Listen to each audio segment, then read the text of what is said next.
Olá pessoal, sejam bem-vindos ao meu canal Resenhas com PH. Eu sou Rafael com PH e a análise de hoje é Frankenstein Vive. É uma publicação da Dark Side Books. Esse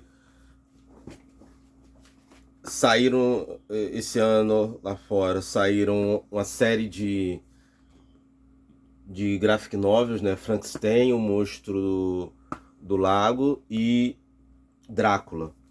Mas são todos monstros da Universal, né? Porque, por exemplo, se você conhece a história de Frankenstein, quer dizer, você conhece tendo lido o livro ou não.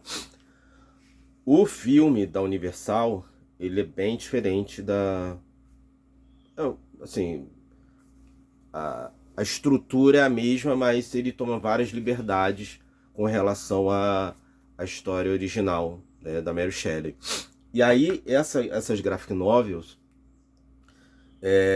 tem essa ideia de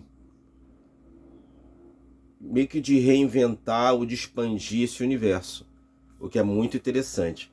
Mas só que aqui ela vai em cima do filme, do filme da Universal. E aí, assim, Michael Walsh, né, e Tony Marie Griffin escrevem, faz a arte e o roteiro.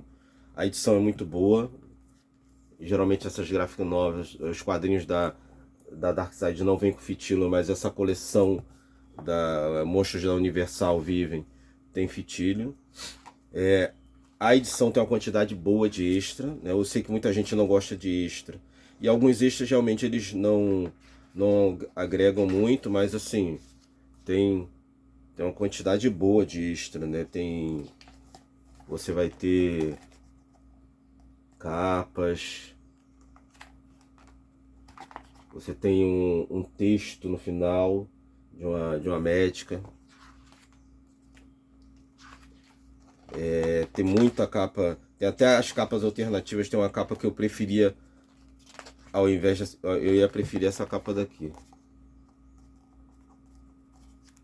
A capa da versão americana foi diferente. A arte é muito boa, né? A arte é muito boa. O artista me lembrou muito o P. Craig Russell, um outro artista americano que tem uma arte interessante. Aí o que ele faz aqui nessa história? Por que essa história é legal? Ele pega o filme, ele pega eventos do filme e ele acrescenta um personagem que tem esse garotinho. E aí você tem várias situações do filme e aí é recontado como se esse garoto tivesse ali nos arredores. E tudo que acontece, vários momentos chaves do filme, o garoto estava ali espreitando, ele estava tentando fazer alguma coisa diferente. Porque qual é o grande lance aqui? Né? E aí o filme faz isso, por exemplo. Ele até, o livro, aliás, faz isso. A graphic novel ela não expande tanto, podia até expandir mais. Acho que o meu único ponto negativo é isso. Que ela termina e você fica com gosto, quero mais, que podia ter expandido mais. Porque ela começa com o quê? Mostrar de onde veio o cérebro. E aí é legal porque aí vem um flashback. Aí ele mostra a pessoa, o dono do cérebro morrendo. Né? Aí de onde veio o olho. Só que ele não faz isso com os membros, todos os órgãos, né? E aí você tem os capítulos que é muito interessante, tipo assim, o cérebro de um, sei lá, os olhos de um monstro, o cérebro de um assassino, o coração de um apaixonado. Então ele vê de onde o coração veio, né? E aí então vai um flashback. Então a estrutura narrativa, o Frankenstein, né, muitos consideram que a Mary Shelley é a criadora da ficção científica, né? Que o Frankenstein teria sido a primeira obra de ficção científica, porque por mais que seja o filme do Frankenstein, o Frankenstein hoje em dia esteja no campo do terror gótico e tudo mais, o Frankenstein é a ficção científica, porque ele usa eletricidade para reanimar os corpos, o corpo e tudo mais. Então ali é uma das primeiras ficções científicas, né? Apesar de ter lá o A.G. Wells, né, com a Máquina do Tempo e tudo mais, mas aí ele seria o pai e ela seria a mãe da ficção científica. Só que a graphic novel, ela vai pro campo, obviamente tem um terror, mas ela ela acaba tendo uma pegada de suspense, mais de thriller, porque fica indo e voltando, você mostra, e assim, é muito interessante que isso aqui conversa muito com o filme da Universal, né? Então, eu não sei se porque isso aqui meio que parece ter sido patrocinado, ter sido uma parceria da Universal com a editora lá fora. Então, assim, eu não sei se foi uma tentativa de revitalizar, de repente gerar um interesse, e aí ter uma adaptação, porque a maioria dos quadrinhos das graphic novels lá fora estão virando adaptação, mesmo que você não saiba. A chance de você ter uma série, um filme que você goste e ser baseado em alguma HQ, algum mangá, são muito grandes. Então, assim, eu só acho que ficou curto. Eu acho que poderia ser expandido. A arte é ótima. E também, assim, eu acho que ele poderia ter se desprendido mais do filme. Porque aqui ele respeita o filme.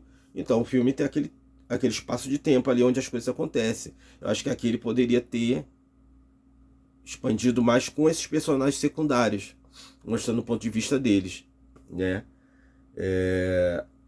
Mas assim, é muito interessante. Se você é fã do Frankenstein, né, vale muito a pena você ler. Teve o filme agora do Guilherme Del Toro, tem as edições em quadrinho, tem os livros.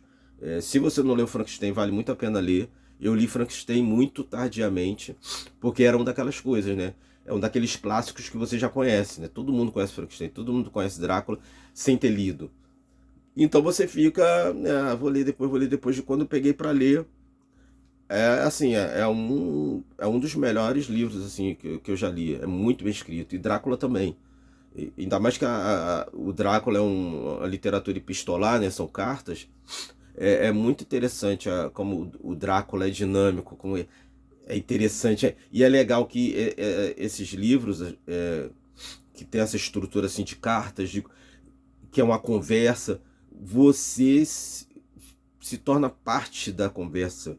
Então a leitura acaba sendo mais rica. Então eu recomendo ler o Frankenstein. Agora, lembrando que isso aqui é em cima do filme da Universal, né? Aquele filme da Universal que é bem divertido, né? Ele toma muitas liberdades. Mas assim, aí essa HQ eu acho que é muito interessante por causa disso, que ela conversa tão bem que parece que é um produto oficial, como se fosse uma continuação, não uma continuação porque é paralelo, mas é uma coisa oficial ao filme, tá? Então essa é a minha dica de hoje, e comenta aí se você gostou, dá um like e diz aí qual é o filme, se você gosta do Drácula, se você gosta do Frankenstein, do lobisomem. Vamos conversando. Tchau, tchau.